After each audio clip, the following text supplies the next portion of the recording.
Thank you so much for joining me. I know we're a little bit earlier than usual, but nonetheless, I got that fire for you. So I'm gonna bring you some value. As we wait for everyone else to join in, I'm of course play that intermission video so you can get a gander of the reviews and have some wait music. So definitely take a second during this intermission video to check in, comment in the comment box. Let me know what state you're tuning in from. Let me know where you're supporting from, because I do appreciate you and I do see you. So as we wait for everyone else, let's go ahead and get on to that intermission sound.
What's up, everybody? Welcome to Thursday morning. I appreciate you guys' attendance. I know we're starting a little bit early than usual.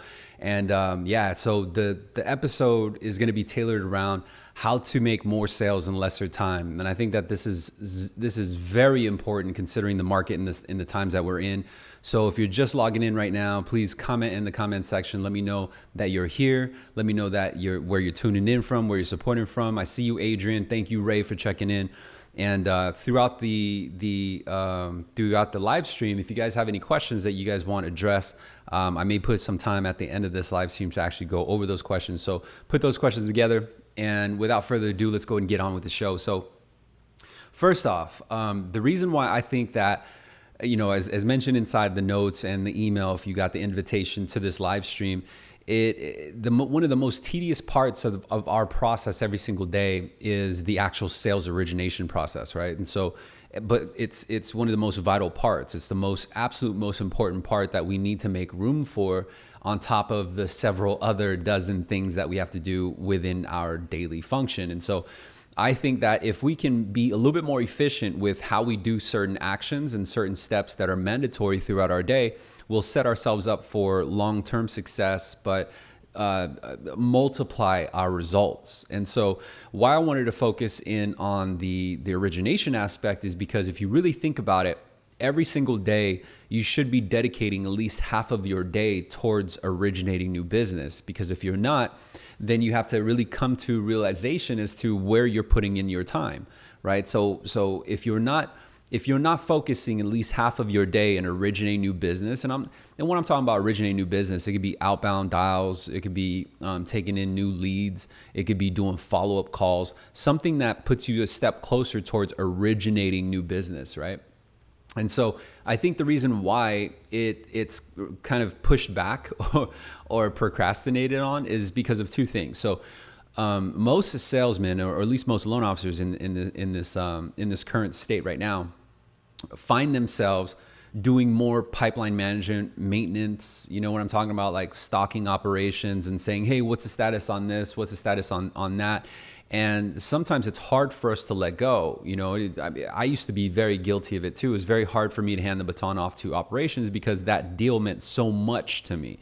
And when you originate a loan and you, especially coming from, you know, a year where business may have been slow, or maybe your business dipped, maybe your income dipped, and so you have to kind of situate your finances or what have you, you're a little bit more sensitive to each and every single deal going through. And so naturally we want to kind of babysit that pipeline. And so it's normal when we get a little bit closer towards month end that you dedicate more of your time in each day to babysit your file or stock that processor, because you got that internal dialogue saying, man, this processor hasn't touched my file in 3 to 5 days, right?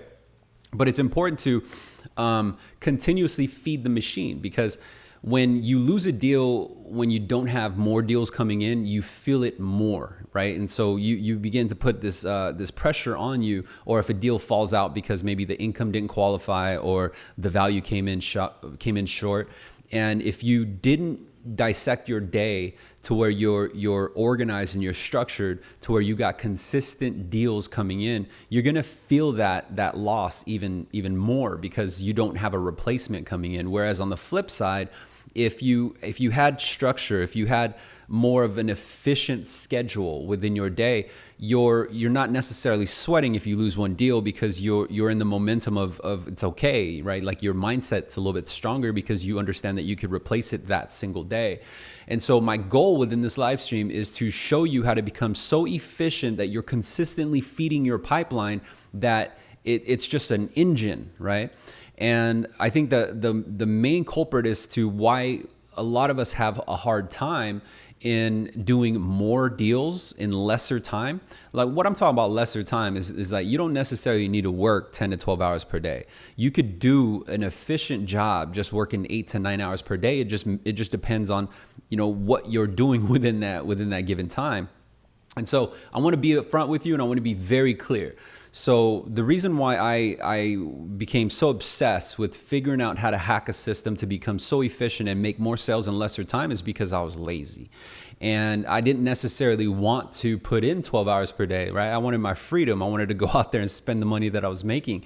And so if you could relate with me, you know, comment in the comment section. Like if that's you, like, bro, I don't want to do no 12, 14-hour days. I know this dude's doing 12, 14-hour days, but I want to outproduce these people that are putting in 12 to 14-hour days. And I want to do that bitch in like 9. I want to do it in like 8 to 10, right? So if you really analyze what you're doing in your day, a lot of it has to do with just kind of admin work. Like you're just, you know what I mean? Like you're processing, you're doing admin tasks, you're checking in on appraisals, you're checking in on the operations, you're checking in with the realtor, whatever it is. And if we focus our time to where it's just operations, well, what the hell do we have operations for, right? And so you might be thinking, well, I got to, you know, my operations is unreliable, right? Like in any organization, I think it's fair to say that in operations there are the strong processors and they're the weaker ones, right? Our job is to identify, though, which one are the weaker ones and which one are the stronger ones, because the stronger operations, you can confidently hand off the baton and know that they'll do what they do. Whereas the other loan processors, you know that they may need a little bit of maintenance, a little bit of check-in.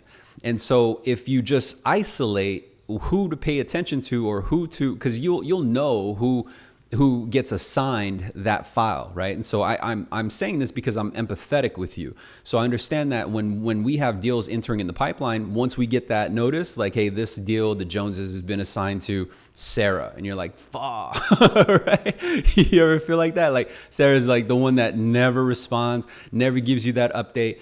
And so we kind of carry on that weight, and we feel like we have to maintain, but because we're in that mindset, we're conditioned to believe that we got to do it with every single one.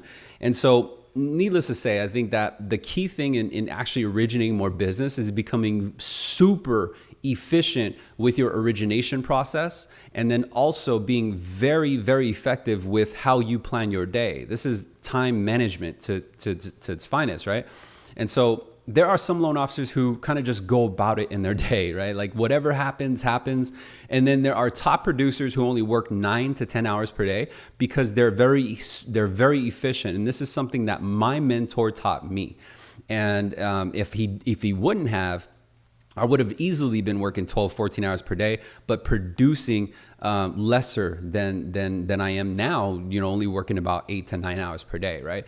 And so if your goal is to become super efficient, where if you don't even mind working 12 to 14 hour days, then guess what? You're actually going to produce much, much more because whatever your schedule may be, whether it's 8 to 12 or 8 to 10 hours per day, half of that day needs to be dedicated to the actual origination process. And so at the end of this live stream, what I'm going to do is I'm going to share with you a tool and a resource that you guys have underneath your nose. You've had access to it this entire time, and it's going to blow your mind when you figure out how this tool is so effective. And I'm almost certain that almost every single one of you have it. And if you don't have it, I'm gonna hook you up today. I'm gonna give you a link so that you can get your hands on it. But oftentimes a lot of loan officers or a lot of salespeople will get their hands on it, but they won't necessarily put it into action. It's weird, dude. It's like if our job and our goal every single day was to dig a hole to find that sale, and we had before us this shovel, but we decided to do it by hand, it's going to take us a lot of time, right? Like the same action and shit, but nonetheless, why won't you use a shovel? You're probably going to, achieve the same exact objective, but in lesser time because you're simply using your resources and your tools. So I'm going to show you what that shovel looks like at the end of this live stream. But going back to the origination process, I think the number one thing in order to be efficient with your time is you actually need to value your time. You need to fucking completely respect your time. I want you to relate with me here in just a second. Think about the noise in your sales floor. And if this is you, then this is a wake-up call to you. Like if you think about it, there are people that just kind of mope and complain, right? They see only the issues. They don't necessarily see the silver lining in things. And what I'm talking about is the agent who doesn't necessarily value their time. And this agent seems to just kind of bitch and moan every single day as if this job that we got to sell money, where we have the opportunity to make 10, 15, 20, $30,000 per month, maybe even more, is rough. Like, you want to know what rough is? Like, you ever go to a public restroom and that dude comes in and he's about to clean that bitch? Or if you ever leave your office and the people cleaning your restroom, now that's a fucking tough job. But guess what? You don't see them in that mindset. They're just moping, complaining, bitching, and whining, right? So if you find yourself in that type of mind state, or if you hear people around you who are constantly complaining like, man, this lead's whack, or, oh man, why couldn't they buy this? And it's all they do is bitch. I think we all have that individual within our environment. And one of the hardest things to understand is like, why are you wasting your time on bitching, bruh? Why are you wasting your time as if you got it rough? You just made more money than damn near 30% of the fucking population within your county, and you are complaining. You see, I think that if you're going down that road, or if you're surrounded by people who are in that mindset, they're a negative energy, and they're influential, because in the time where you're at your lowest, you're going to kind of blend in, right? Like you'll naturally be like, yeah, man, he's fucking right. Fuck these leads. Fuck that processor. Man, I fucking hate my manager.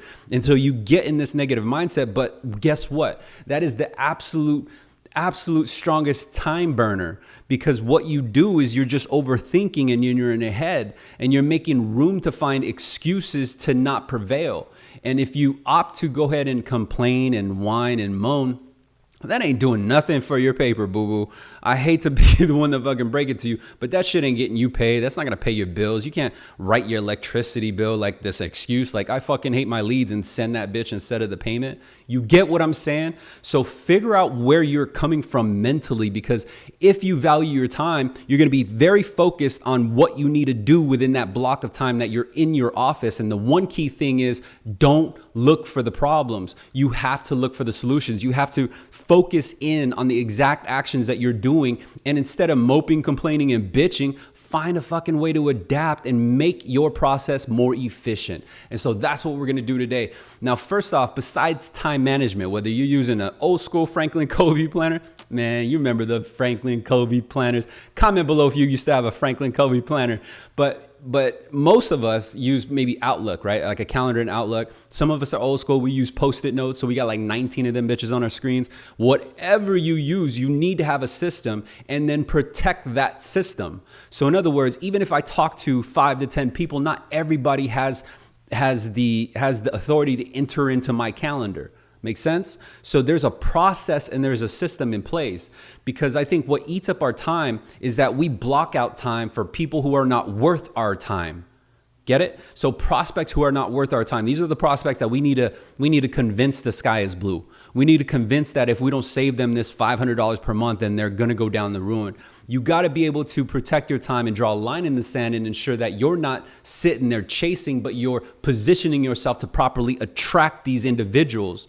You see, back in the day when I used to, try to hustle for sales and try to hustle for money, one of the things that my sales manager taught me was that more calls equal more sales. You just got to play the numbers game, bro. Like, give them a call, use this whack ass script and just say it to them. Ask them if they're in the market. And I figured something out that didn't work. I was actually pushing people away because I wasn't being efficient with my approach. And so I was actually talking to people that were actually talking to me up front. I would think that I'm closing them, right? But oftentimes it was the people who didn't even fucking qualify for the loan. They didn't even qualify for the processes. So I found myself giving them more time than they actually deserve. I gave them blocks of time within my calendar and they never even deserved that block of time. Get it? So there are going to be prospects that you come across today and you're going to have to determine who actually earns a spot within your calendar. You see, I'm very selective of who I allow on my calendar, because if you're worth my time, that means you appreciate my time. It means that you also have a few of the pillars that actually make the time worth it.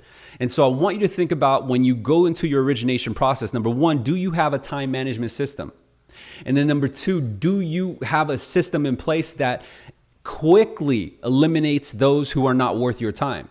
Meaning, when you go into your origination process, we have these certain pillars and characteristics that we need to even make a sale, right? It's not just like, hey, you a homeowner? Cool, I got an opportunity to sell you. It don't mean nothing. You see, there are a ton of homeowners, but there are also a ton of homeowners who are not worth your time or don't have a need. And so our goal in actually identifying whether or not we should give this person more time is whether or not they have need. You see, it's the difference between talking to 5 people and making 4 sales, or taking 5 applications and making 4 sales, versus taking 10 applications and only making 1 sale. You see, there are a lot of people who are stuck within this hamster wheel, and I used to be stuck in that hamster wheel too.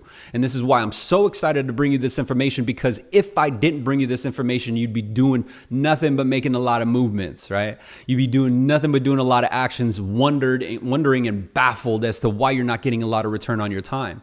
Well, guess what? I'm gonna show you a couple hacks that are really going to help you be most efficient, so you're not burning up half hour to an hour with Jim and Susie, who never even needed your service to begin with, but they were just window shopping. You ever find yourself that way? Comment in the comment box below. Let me know if you've ever come across those prospects that just burned up your time, had 101 questions and wanted to know, about your family, about your kids, what'd you do? And they wanted to tell you about their grandkids and what their favorite hobbies are.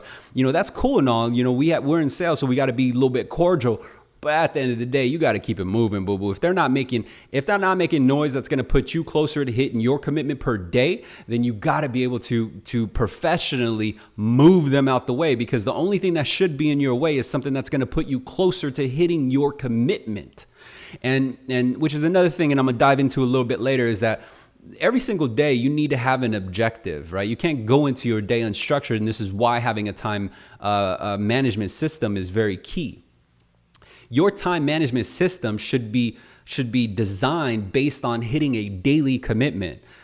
Get away from the mindset of most individuals who only have a monthly commitment, because when we're at the beginning of the month, like right now is the 4th of the month, right? So if we committed to like 20 or 30 sales, we were like high-feed the fuck up at the beginning of the month, right? Like, yeah, I'm gonna kill it. It's a refi boom, or it's a purchase market, whatever division you're in. At the very beginning, you're hyphy. So you want, you got that gusto in you. You're like, yeah, man, put me down for 10, Captain. I'm gonna do 10 loans this month. And then what happens is, naturally, psychologically, you believe that you have a lot of time. And so by the 4th, if you're not on pace to hit 10, you're like, man, it's all right, bro. We got 31 days in this month. I got time, right? It's just natural because we protect ourselves. And so naturally we'll procrastinate. We won't put the pressure on us because we're goal oriented based on the month. And so we think we have multiple days to hit that goal. So you want to know one hack that's going to maximize your results and get you even more sales is reset every single day and hold yourself accountable to one objective each and every single day. That daily objective should be what mounts up to equal your total monthly commitment. So if you committed for 10 deals, for 10 funded loans, then your primary goal is to get a lock a day, because that gives you a 50% fallout ratio to account for the fallouts for value, income, credit, whatever it is, right? Maybe the husband changed their mind or the wife changed their mind. And so you're putting yourself a little bit of padding, but you understand the science and engineered the roadmap to hold yourself accountable each and every single day. You see, if you hold yourself accountable each and every single day, you're not going to find yourself in the 10th or the 15th of the month very far from your goal. And then ultimately what that will do is condition you to go ahead and accept and settle with less than what you deserve. I don't want that to happen to you. You have a license to sell money, so you might as well make that money. You get it? So going back to the origination process, how do you identify and quickly, separate and isolate individuals who are worth your time and individuals who are not worth your time? And this is something that my mentor taught me. And before my mentor taught me this, I used to just kind of be part of the process, right? Like I got to do applications. So, okay, let me go and do applications because my employer was like, take an application, whatever you do, pull credit. I wasn't being paid on credit reports, boo-boo. Like, do you feel me on that? Do you understand that? Like we don't get paid on completing a 1003. What we get paid on is funding that 1003. Is the 1003 is simply a bridge to figure out if we can get you into our pipeline. And even if we get you into our pipeline, doesn't necessarily mean that we funded a deal, right? And so if we understand those details, then we can refine our approach and make sure that once we first engage that person that we're spending time with, because an application is long, it takes about 20, 30 minutes, unless you become efficient, right? But some of us are out here like, hey, D, man, I got that secret hack, boo-boo. I spend like 90 minutes with them on the phone because I'm going to try to wear them out. Your concept's all wrong. You're burning up your time and you're losing out on opportunities that could multiply your results. You see, your application should only be about 15, 20 minutes long, regardless of what your sales trainer says, regardless of what your VP says, regardless of what your sales manager says. The bottom line is that you only have a certain amount of time to take in so many applications, right? And so if you're going to spend 20 to 30 minutes, or if you're going to spend 45 minutes with someone on the phone, you got to make sure that person has the following things. Number one is that they got need. They need to need your service, bro. They need to have some sort of pain point. They need to have some sort of objective or goal, or they need a solution that you can provide. You get it? And you're not going to find out if they have a need if you let them control the conversation. Again, towards the end of this live stream, I'm going to show you a tool that you probably had your hands on this entire time. But it's my fault, and I'm going to take full responsibility that I never actually walked you through it. So I'm going to show you the power of this tool, and now you can actually look at it. And if you don't have it, I'm going to make sure I give you the link so that you can get a copy of it. But when you open up your conversation with these individuals, there's one primary goal. It's not to build rapport. It's not to figure out, what their favorite colors are or where they like to eat. Does that make sense? The goal is figuring out, hey, bro, let me make sure that I can even help you first. And if I can, I'll actually show you what I could do. But if I can't, I'm going to move you out the way. But you do a little bit more professionally, right? So you say, if I can't help you, at least I'll point you in the right direction and show you where you should be spending your time, because that time should be spent with me, because I can't give you no service. And if I can't give you no service, unfortunately, I'm just burning up your time. So you got to look at it that way. And so besides having a need, right, we also need to figure out a few other things like pain points. Like what will happen if they do not find the solution, right? So a prospect has a need, and then typically that need sounds like, I need a lower rate, I need a lower payment, I need a no-cost loan. That's what they say their needs are. And we will take it word for word, and we'll be like, all right, well, what kind of rate you got? or worse yet, we'll get defensive and like, oh, here we go. Another one that wants a free loan. Let me go ahead and get defensive real quick and explain how nothing is for free. You don't got time for that, bro. You don't got time for the resistance up front. So you got to be able to adapt in a way that's more covert so that they open up to you, because if you quickly figure out that they got the need, that they got the pain points, like the pain points if I don't create this solution, I'm going to continue living check to check. Or if I don't create the solution, I'm going to continue renting a house. Or if I don't create the solution, something bad is going to happen. Those are the pain points. And then we need to also pick up on certain things that they say, because if they say certain things like, yeah, I wanted to hear about what offers you have available. You got to be able to pick up on these things, because it's different from someone saying, hey, I need to get a lower rate, like that word need, right? Subconsciously, the prospects say things that actually expose how you could sell them. It's just up to us on being efficient enough to pick up on those words and pick up on those pain points that they're telling you. So little did we know that everyone that we engage with is actually telling us exactly how to book them. Weird, right? But we sometimes overlook that because we're overthinking, well, what if they don't like this? What if they don't like this? What if they don't like that? What if they object to this? Oh man, they're probably not going to like that. We're too caught up in our heads and we're not focused on the actual pillars that make that conversation worth our time.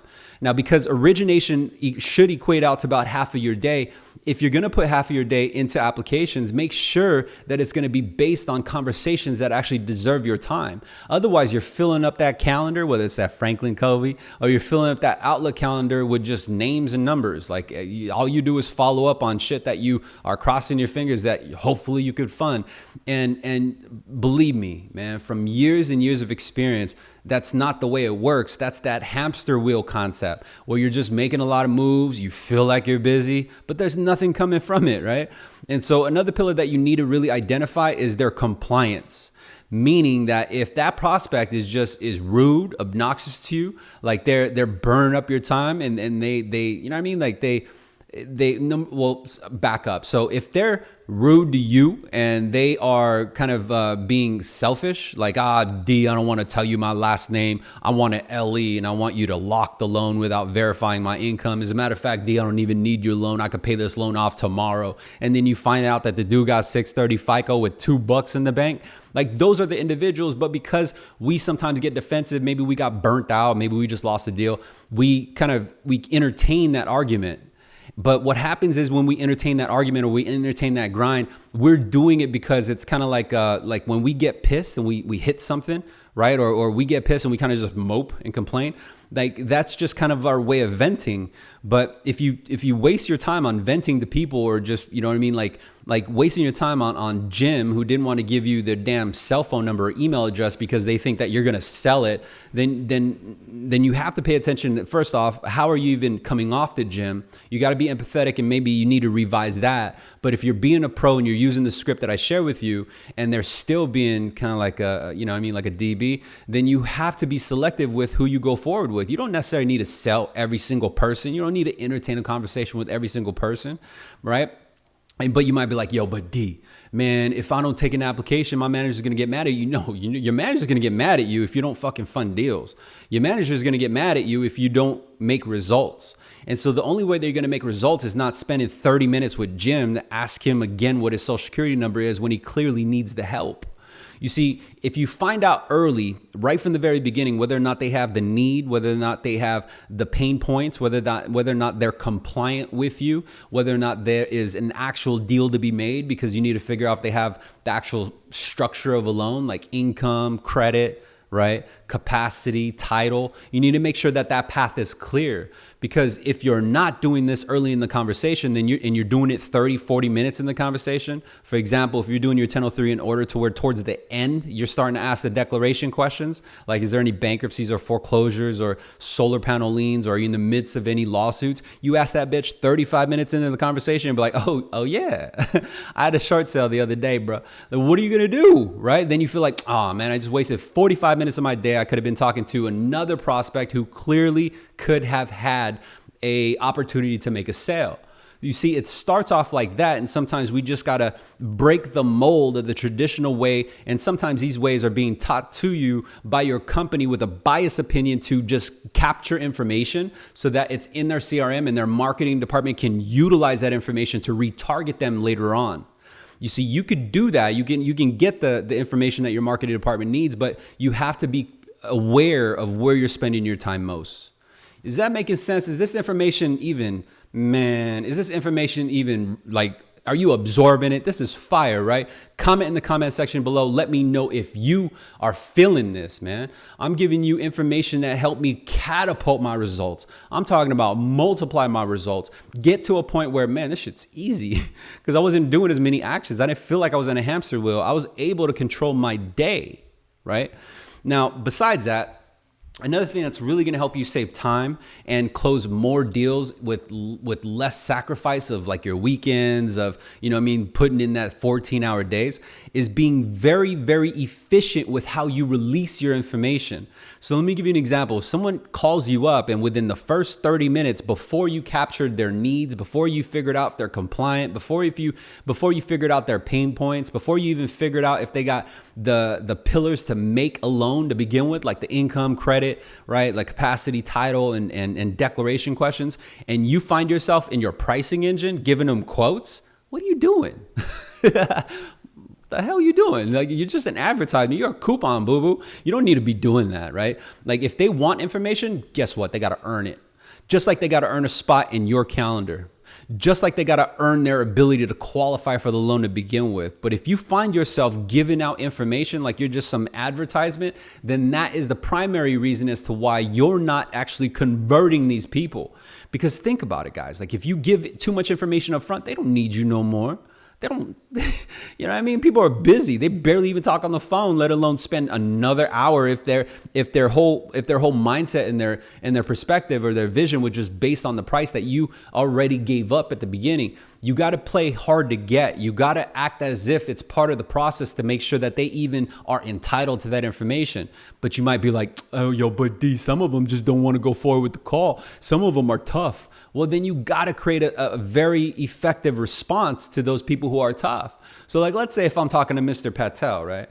And Mr. Patel was like, hey, D, I don't want to give you any information. I'm in a rush and I don't got time for your questions, D. I just want that 1.125 30-year fix, and I saw it advertised the other day, D. Can you give it to me? Right? So the response is, I have two options. I can get aggressive. I can get defensive. I can think in my head like, oh, here we go.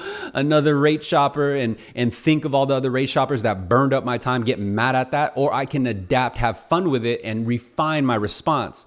So to Mr. Patel, I'd be like, yeah, Mr. Patel, that's exactly what I'm going to put together for you. As a matter of fact, I'm going to send it to your iCloud account that I have here on file. But before I do, let me just go ahead and make sure I can even move forward with the information and ensure that you qualify for the loan as you say.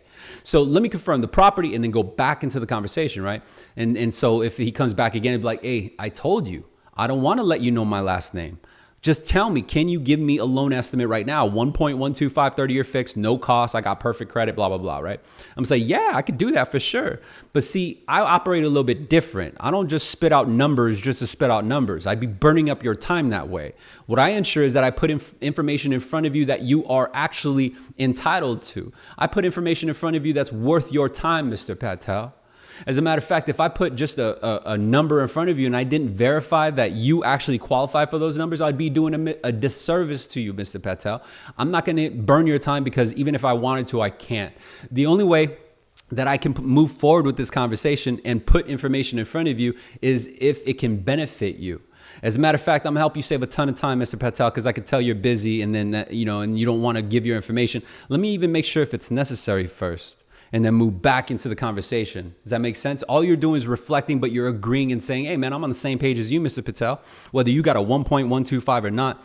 And if he still comes back, then give him a big ass range, right? Like, so you're looking at your pricing engine, and I hope you're not looking at the pricing engine until you're actually structuring the deal. But I know bad habits are hard to break. So if you find yourself looking at a pricing engine and Mr. Patel keeps sweating you for that 1.125, then you have to give him something to keep him going.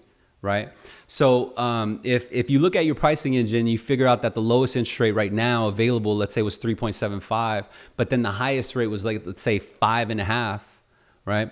So I can say to Mr. Patel and say, yeah, I got interest rates as low as 3.75. But let me confirm if you can even get there. And I'm not lying to him. Does that make sense? Because at the end of the day, if he's still sweating me for the interest rate, I'm going to show him how to get it. Oftentimes, they don't want to do the necessary actions that gets that interest rate, which require buy down points, right? Which require prepaid interest. And so let them sell themselves, but you still need to lure them in so you can capture the information that determines whether or not they're even worth your time. Because if you start going into the pricing engine before you figure out whether or not they even qualify, you've just been sitting there burning up your time. You see, I think that some of us are guilty of doing that. I used to be very guilty of doing it because I thought it was just part of the process until I actually analyzed the process, learned to hack it, and used it for my advantage. I think we all have this opportunity, especially with the resources, again, that we have in front of us, but we simply choose not to. Is that making sense, guys? Yeah, man, that's fire, right? Like if you implement these lessons that I'm actually sharing with you here, and you look at your day in that different way, you could put an end to the burnout. You could put an end to the grind. As a matter of fact, I'm gonna go ahead and take the last few minutes of this live stream, and I'm gonna open your eyes to a tool that more than likely you already have. And is probably how you're getting my emails now. So if you're getting my emails today, it's because you actually have your hands on this tool. But I never actually, took the time to go through that tool with you. And today I'm actually going to do that with you today. Okay. So the tool that I'm talking about is the Sales Script Remastered. And what I find is that oftentimes when this script is requested, it's not even read, let alone even used. But what I do know is that the individuals that actually use this script and live by it have dramatically changed their results. You see, the script has, a couple blurbs, like it's got even a saying for me that says, selling is a skill used to influence and persuade those you engage. Anyone you engage, your manager, your spouse, your kids, your prospects, right? Like whatever it is, selling is the ability to persuade. Communication is basically selling. And so learning how to sell is the foundation of creating independence and financial well-being, is it not? So you just need to be able to understand and appreciate how that actually works. But going on to the next page, what I talk about in wordplay, like having a solid go-to script is going to be your key to successfully protecting your time. Is going to be your key to ensuring that you're not spending your time with Mr. Patel, who probably didn't even qualify for that 1.125 30-year fix to begin with, but you're sitting there trying to chase him and convince him why water is wet as sky's blue, right? So going on, I give a couple blurbs as to why sales is important. So if you don't have a copy of this is the remastered script, by the way. And if you're already on my email list, I already sent you an updated copy, and there's so much resources packed within this tool. And if you just understood why it works and how it works, then you can actually implement it and use it as your bridge to multiply your results, right? So without further ado, let's go and look at the script and why it works, right? So the question is, well, what if you had a solid sales script that made your prospects feel comfortable and eager to learn more about what you offer? You see, this script has been refined with the thesis of just being efficient, because I didn't want to spend 45 plus minutes on the phone with prospects, because I knew that took away my time from entertaining other prospects and figuring out how I can help other people. And so what I figured out was, the initial resistance in every single conversation really came from the immediate concern of the prospect. And so I actually break down what their immediate concerns are. And this is empathy at its finest, because what our prospects really worry about at the very beginning is whether or not they're wasting their time and how long it will take, right? And this is why a lot of people are in a rush. A lot of people just naturally have things that pull at their attention and require their time. And so they don't know you. You're a stranger, right? Who are we, right? We're just a salesman in most cases to the view of the prospect. And so their initial guard has to do with like, well, oh man, here goes a salesman. How much is it going to cost? And can I get it cheaper? And this is why people feel like the need that they need to shop you towards the end. And then information, like, well, I don't want to give you any information like Mr. Patel, right? Like, I don't want to give you any information if you're not worth my time. And so this is the things that they're thinking. But they also want to know if they're even speaking to the right person, or they're just going to be transferred around. They're going to be passed like a blunt. So going on to the next, let's see the script in action. In this example, we have John Smith. John did an online inquiry, which is very popular these days, right? Whether it's NerdWallet. And for those of you purchase agents, I got the script as well in here for you, and I'm gonna show you how it works. But John did an online inquiry. He's just looking for the lowest rate with no fees. Does that sound familiar? How many Johns do you think you talk to each and every single day? And so the inbound intake, notice how it works, right? How it works is, hey, John, thanks for holding. The reason why you're being transferred to me is that I'm authorized to release the information you'll need. However, before we begin, let me just make sure that we can continue this call first. If I can help you do exactly what you need done, I'll release the information to your email for review. But if I cannot, I'll be able to save you a ton of time by pointing you in the right direction. You see how I dismantled their guard just right off that statement? Whereas most loan officers say, hey, thanks for giving me a call. How can I help you today? What do you think they're going to say, bro? Oh, I'm looking for, a higher rate. I'm looking for cash, right? You have to pre-frame them for the conversation so you can extract exactly what you need. But the script goes on to say, now the property we're going to talk about is your primary residence, right? I see that your current term was originated back in 2017. Now, how I have this is because I got a property profile up. So you should always have a property profile up, and you should quickly search their address so you can start announcing things that they're familiar with, because that is what builds rapport. Now, it goes on to say that if we can assist you with improving your current term, what is more important to you today? Is it to maximize your monthly savings, or are you more interested in paying the house off by a certain time? This shows you what direction you need to pivot the conversation and what's most important to John. Because John will say that, oh, I need to pay this house off in 15 years. Awesome. Now you get to open up the dialogue as to, well, how are you paying it off right now, right? And I know that John's focus isn't necessarily debt consolidation because he wants to pay it off sooner. But if he said that I needed to maximize my savings, great, opens up the dialogue, and me asking, well, what are you going to use the savings for?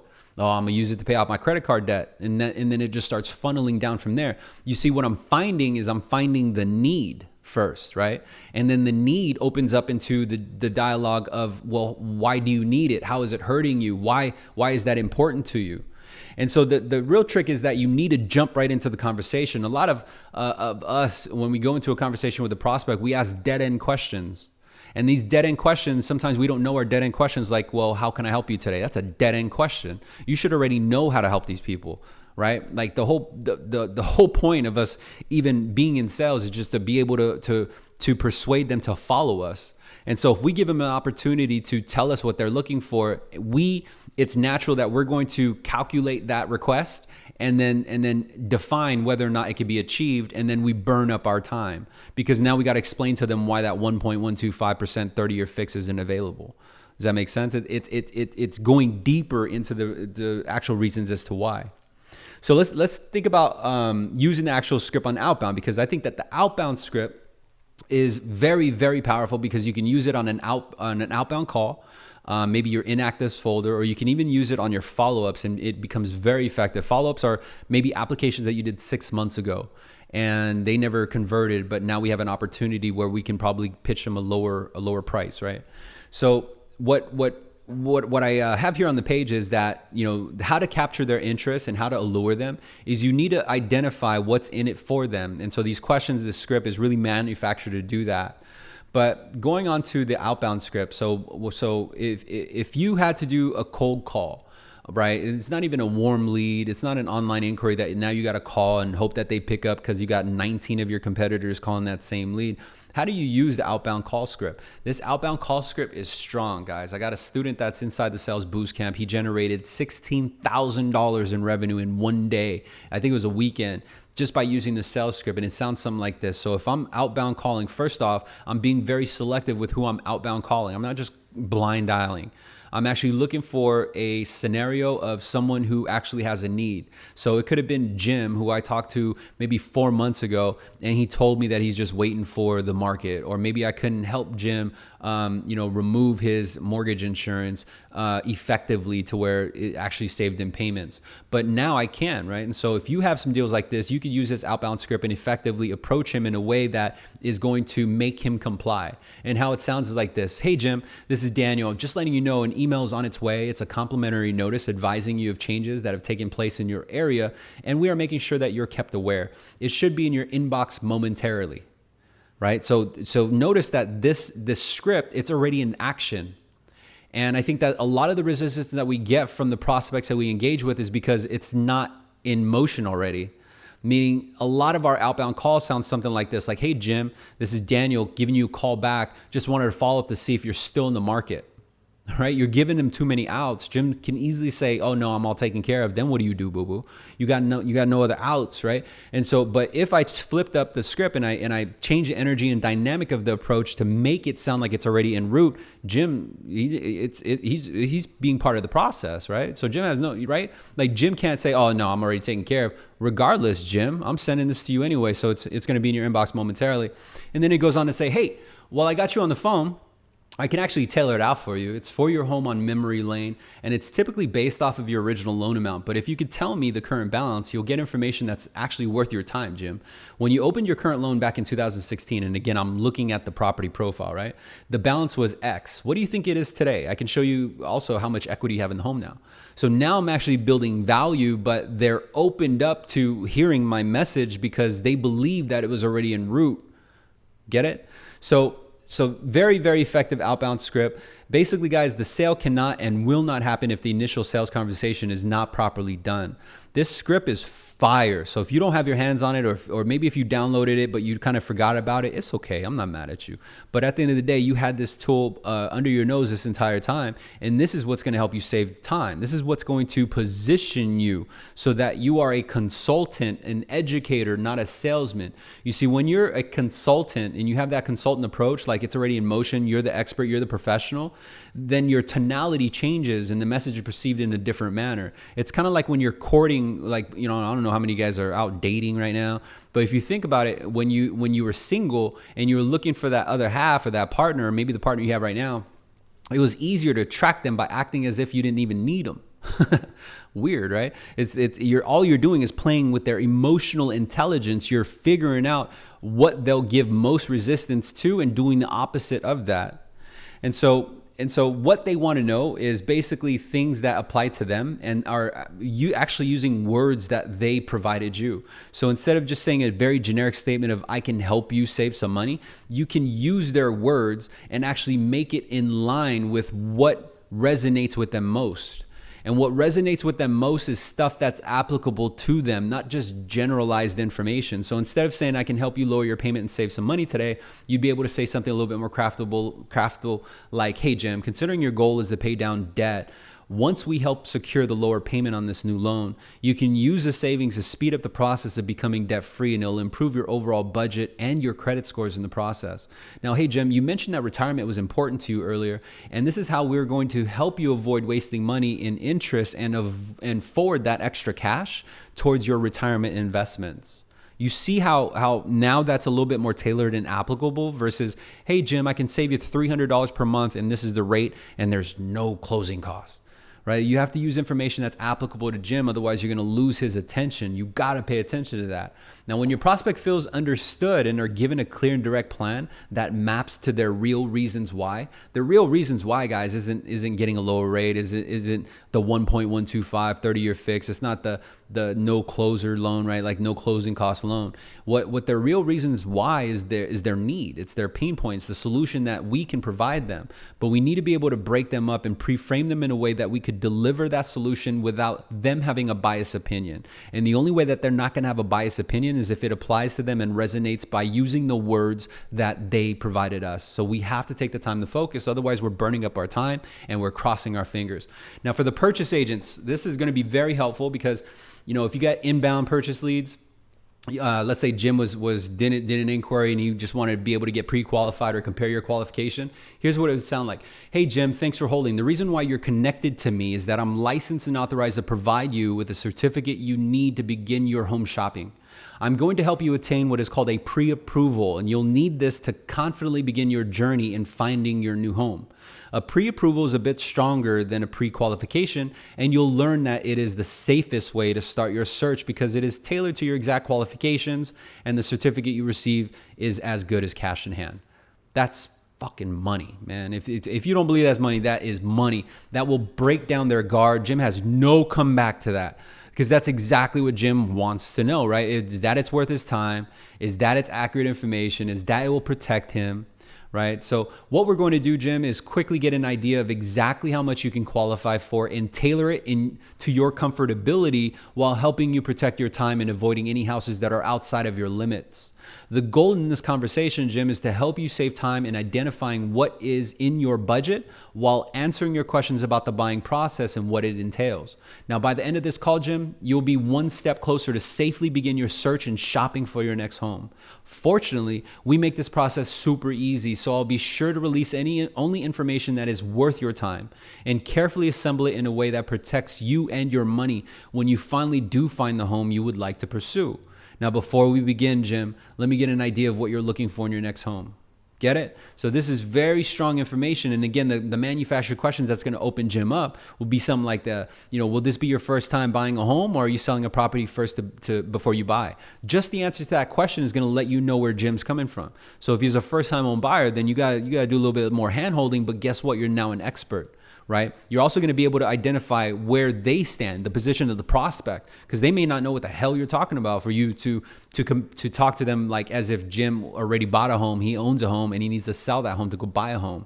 So it's all about positioning, guys. So another question would be like, what is your preferred down payment on your new home? A lot of times you're going to find out that they don't have the money, let alone even qualify. So if I didn't figure out these questions right up front, I'm burning my time with someone who doesn't even qualify for the loan. Is that making sense, guys? Comment in the comment section. Let me know if you guys are digging this.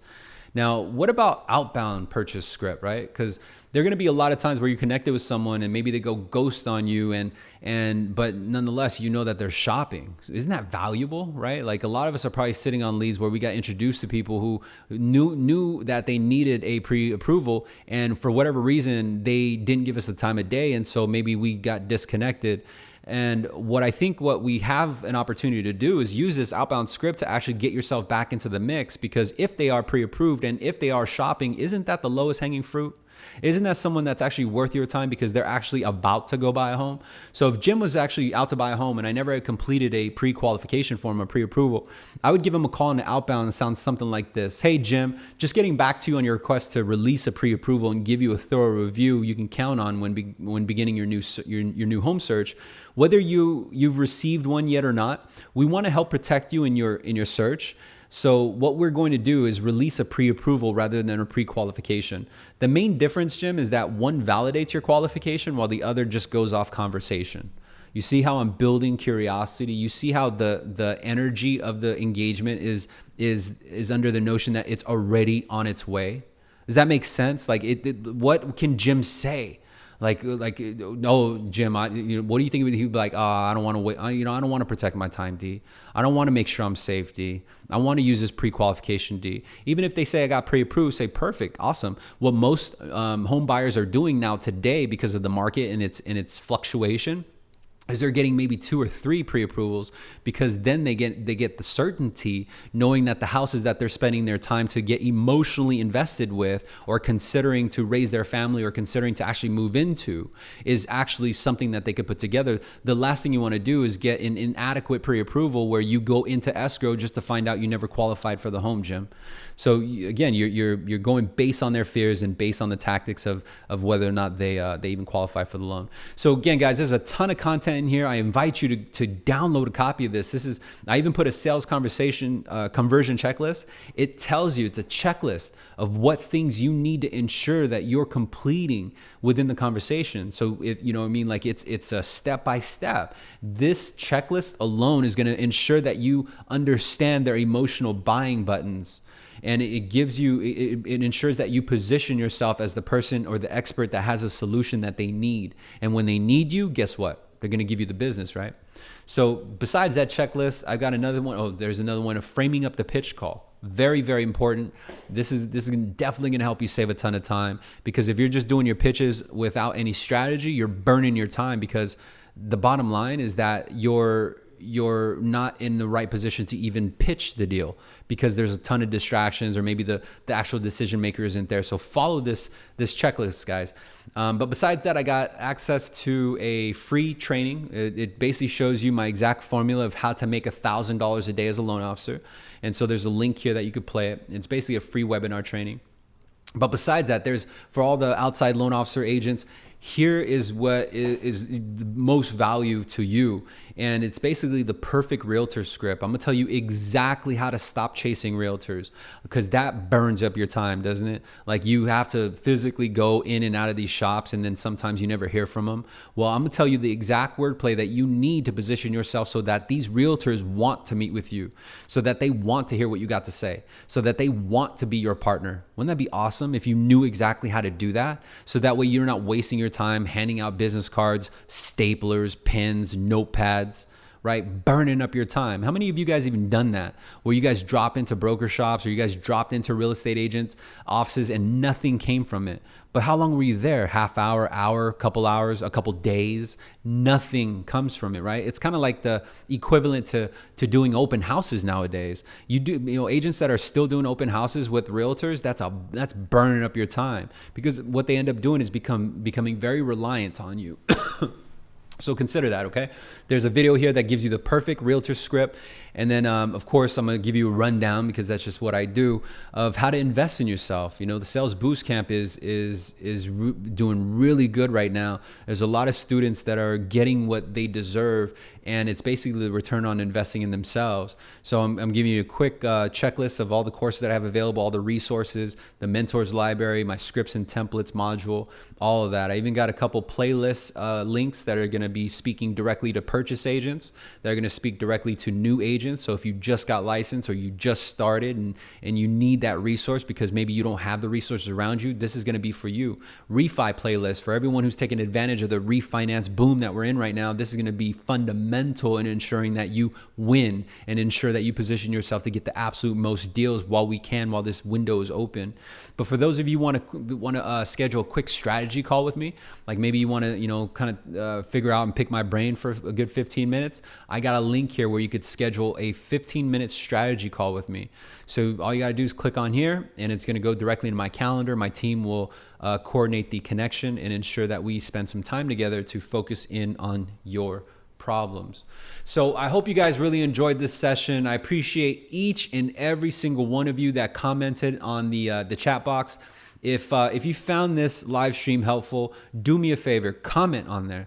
Let me know what your favorite takeaway was. But besides that, take the link to this video and share it with someone. Maybe it could be that Debbie Downer that's in the office, right? The funny thing is, though, is that Debbie Downer, the one who bitches and moans and complains, like, we know they're there, right? The funny thing is, though, is that they're going to look at it with negativity, because that's exactly how they're wired. And my only hope is that you don't find yourself wired in that way. You don't find yourself wired in a way where you're just looking for the problems. You're not looking for solutions or the silver lining, because what that means is that you're not taking gratitude towards the opportunity that you have before you. The opportunity that you have before you is to genuinely help homeowners maintain their home ownership. What you have the opportunity to do is genuinely help people improve the quality of their lives and protect their families and give them the opportunity to become a homeowner and raise their family in the neighborhoods that they truly desire. Because that is the actual fundamental result that we do, right? It's not necessarily how many people can I book, can I make 30 grand, 40 grand. You see, that's just the byproduct of effectively helping people. But the key thing is, though, is sometimes we want to help everybody.